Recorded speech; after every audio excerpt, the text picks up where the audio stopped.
Welcome to Ignite Your Confidence for women in leadership who want to speak up and stand out. I'm your host, Karen Laos.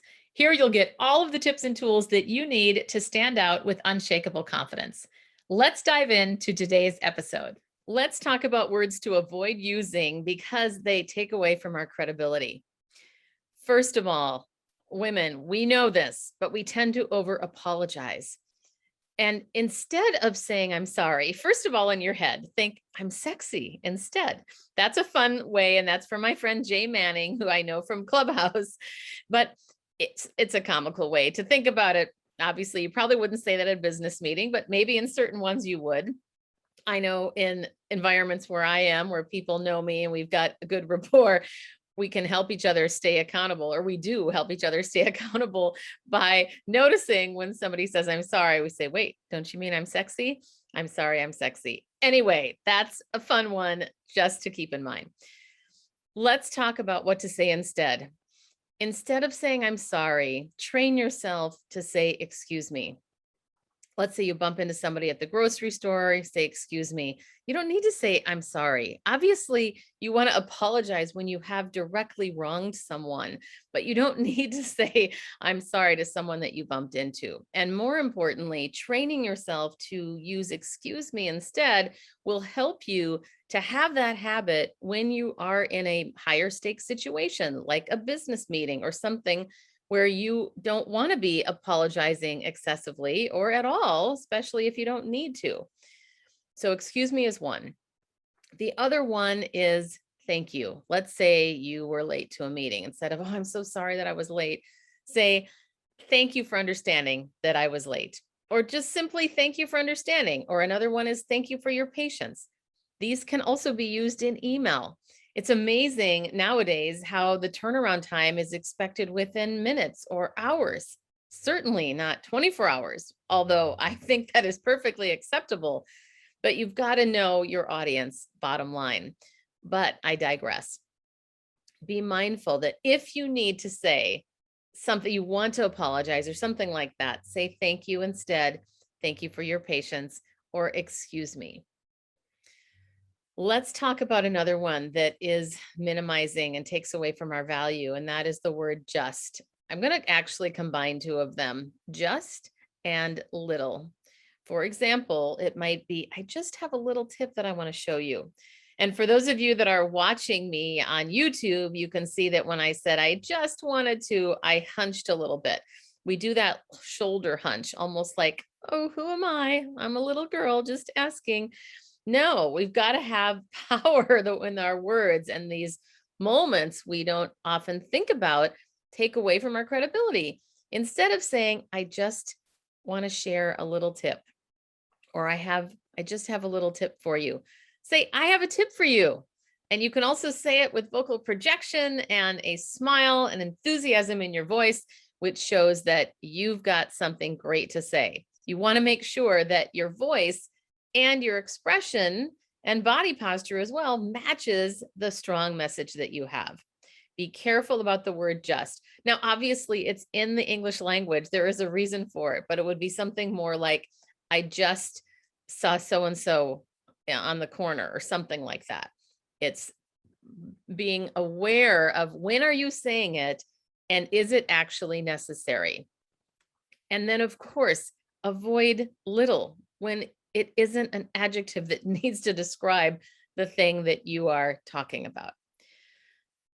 The other one that I will share for me that I've noticed, this maybe it's my Minnesota upbringing, maybe it's just that we all want to be nice and we want people to feel good, but things like, and we're also so collaborative as women, but be careful about overusing, or I almost would suggest not using it. And I'm going to give you a replacement phrase. And that is the phrase, if it's okay with you. I was working with a client a couple of weeks ago, and she's a senior VP, and to her boss, she started to write in her email something like, if that's okay with you. And we talked about why that is not setting her up to show what a great leader she is. Instead of saying, if that's okay with you. Now, obviously, don't throw common sense out of the water here or throw it out the door or whatever, throw it in the trash. You've got to know the situation, because there might be a time when, if that's okay with you, is a very important phrase. But for what I'm talking about it around is these ways that we say things when we don't need to say it, that take away from that power. So instead of saying, if that's okay with you, say, here's my plan, or this is what I'm planning to do. And then if you wanted to, you could say, if you'd prefer something different, let me know.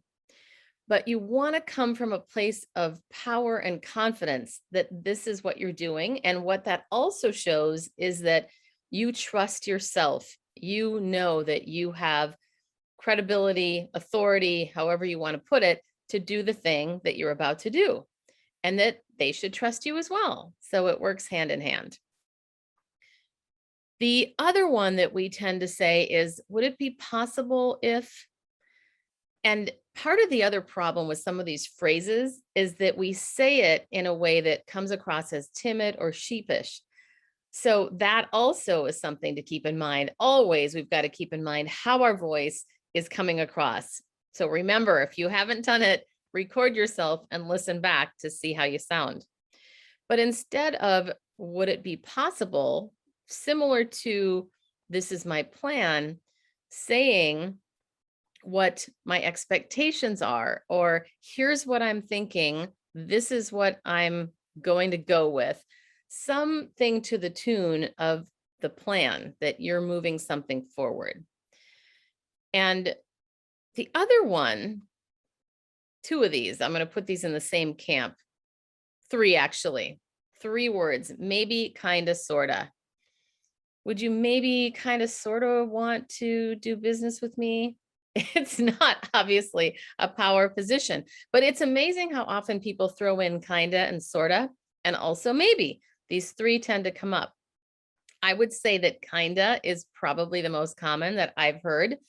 So be mindful. Again, awareness is key. Half the time we don't even realize we're doing this. So in addition to recording yourself, ask someone that you work with or that you trust around you. Maybe it even is a family member. Do you say kinda before something? The funny thing is, it doesn't even have meaning in the sentence. Could I kinda go to the park? Well, no, not that we're going to the park, but do you want to kind of do this? No, you either do it or you don't.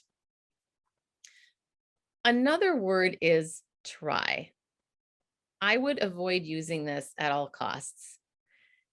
Now, obviously, again, it's a word in the English language, so there is a reason for it, but we tend to use it when we don't need to. For example, if I said to you, could you try to pick those keys up off the ground? Well, what does that mean? You either pick them up or you don't. Yoda said, there is no try, just do. Well, you're now going to know that I'm not a massive Star Wars fan, because I don't know exactly what the phrase was, but you get the point. Be careful about saying things like, try doing this.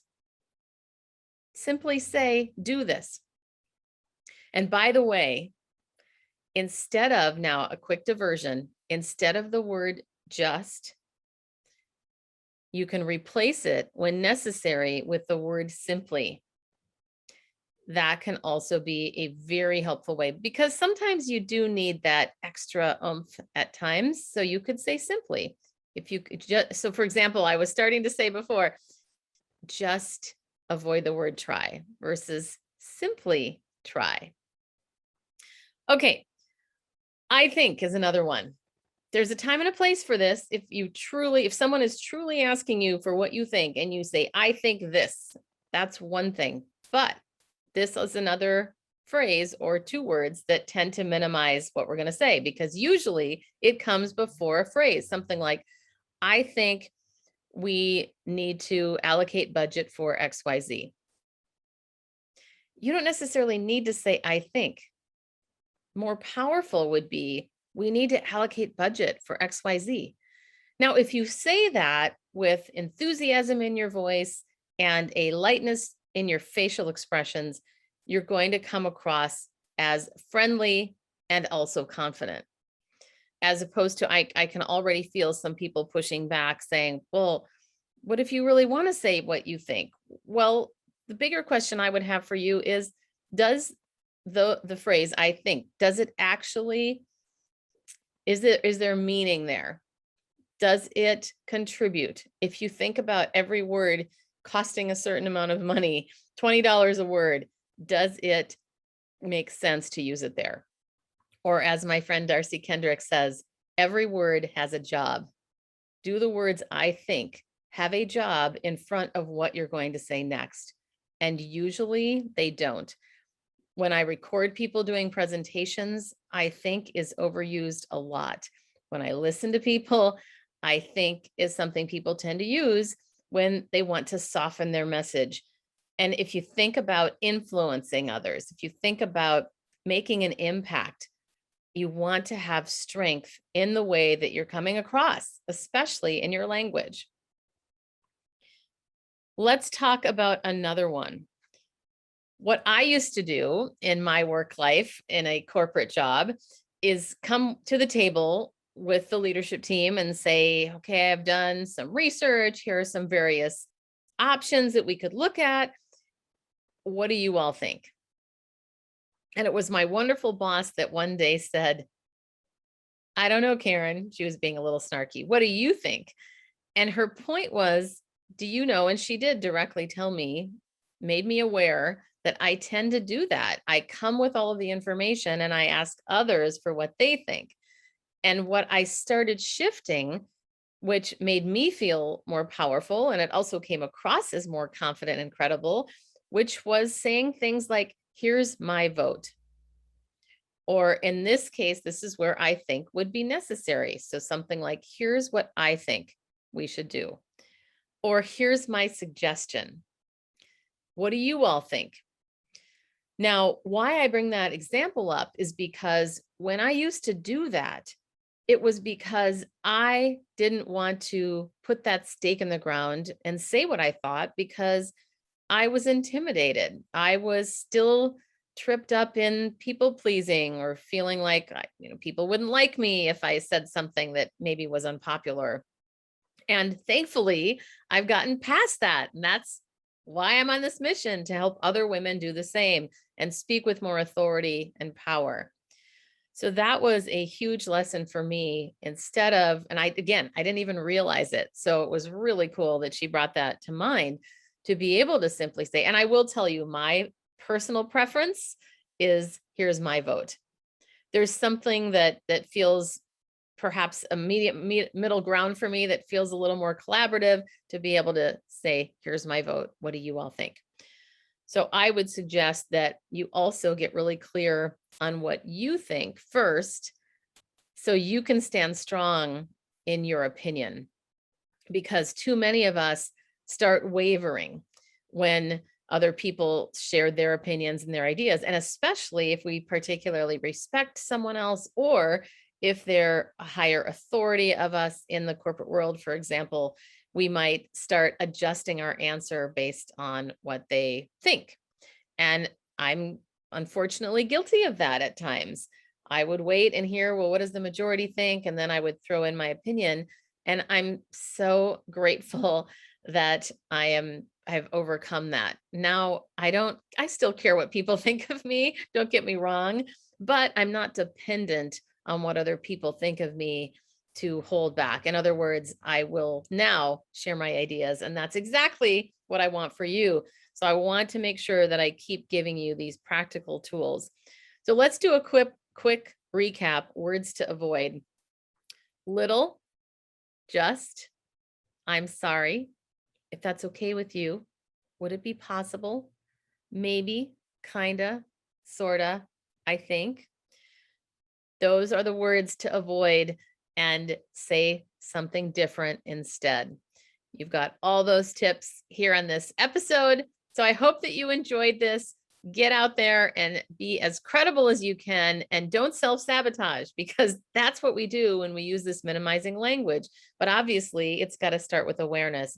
So become aware, record yourself, ask other people that are around you. If you do say any of these negating or minimizing words, or phrases, and then you'll be well on your way to being more confident and credible. And that's a wrap of another episode of Ignite Your Confidence. I'm your host, Karen Laos. Thank you so much for listening. If you loved today's episode, please subscribe and leave a review. It helps other people find the podcast faster, and it certainly helps me. If you're interested in more tips and tools around confidence, please join me over in my Facebook group called Ignite Your Confidence with Karen Laos. Remember, you too can stand out with unshakable confidence.